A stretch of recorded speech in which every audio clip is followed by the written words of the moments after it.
ерте-ерте-ертеде ешкі құйрығы пердеден болған ішінде түлкі мен қоян дос болыпты.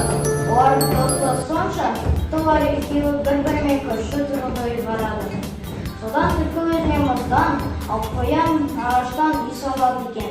Жылдар жылжып күндер өтеді, қыс өтіп көктем келеді. Түлкінің мұздан жасалған үйі су болып еріп кетеді. Сосын түлкі қуып жасап, қоян үйіне кіріп алмақ болып қоянға келеді.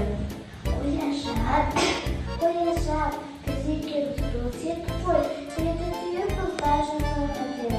Бірде күн жылытып, мұздар жасалған үй су болып еріп кетті. Екеуміз бірге тұрайықшы, жарайды, біз доспыз ғой, жасап тұрайық. Сөйтіп түлкі қоянның үйіне кіріп алып, қоянды далаға қуып шығады. Қоян жылай бастайды. Сөйтіп қоян жылап отырғанда қасқыр кездеседі. Қойызам, сен неге жылап отырсың? Мен жыламағанда қайтейін, түлкі екеуміз дос болатынбыз. Түлкінің үйі мұздан жасалған, ал менің үйім ағаштан жасалған. Күн жылынып, мұздан жасалған үйі су болып еріп кетіп, үйіне кіріп алып, үйіне қуып шықты. Қойызам, сен жылама, мен саған көмектесемін. Түлкіні сен мен бірге қуып шығамыз. Сөйтіп қасқыр қоянның үйіне қоянмен бірге еріп келеді. Түлкі соқ үйден. Түсте секіріп түссе, тырнақтар бересіздер қыздар, тістерді тістеп алып, кетіңдерге.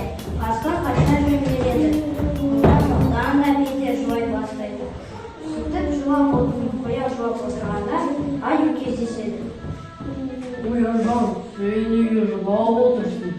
Мен жыламағанда қайтейін, түлкі екеуміз дос болатынбыз.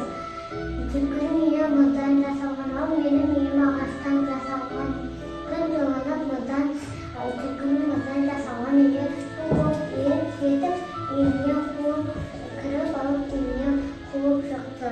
Ояжан, сен жылама, мен саған көмектесемін. Түлкіні сен үйіне қуып шығамын. Сөйтіп аю қоянның үйіне қоянмен бірге еріп келеді. Түлкі, шық үйден. Мен атып берсе секіріп түсем, тырнақтар бересіздер қыздар, тістермен тістеп алып, кетіңдерге. Аю қаша жөнеледі. Қоян мұндан да қатты жылай бастайды. Қоян жылап отырғанда оған әтеш кездеседі. Қой, сен неге жылап отырсың? Мен жыламағанда қайтейін, түлкі екеуміз дос болатынбыз. Түлкінің үйі мұздан жасалған, ал менің үйім ағаштан жасалған. Күн жылынып, түлкінің мұздан жасалған үйі су болып еріп кетіп, үйіне кіріп алып, үйіне қуып шықты. Қоян, сен жылама, мен саған көмектесемін. Біз түлкіні сенің үйден қуып шығарамыз. Әтеш қоянның үйіне қоянмен бірге еріп келеді. Менде қолымда сабағым бар, мен басымды кесіп алам. Түлкі шық үйден. Қазір пешке түсіп жатырмын, қазір шығамын. Түлкі әтештен қорқып, үйден жүгіріп шығып қаша жөнеледі. Сөйтіп қоян түлкінің кеткеніне қуанып, әтешке рахмет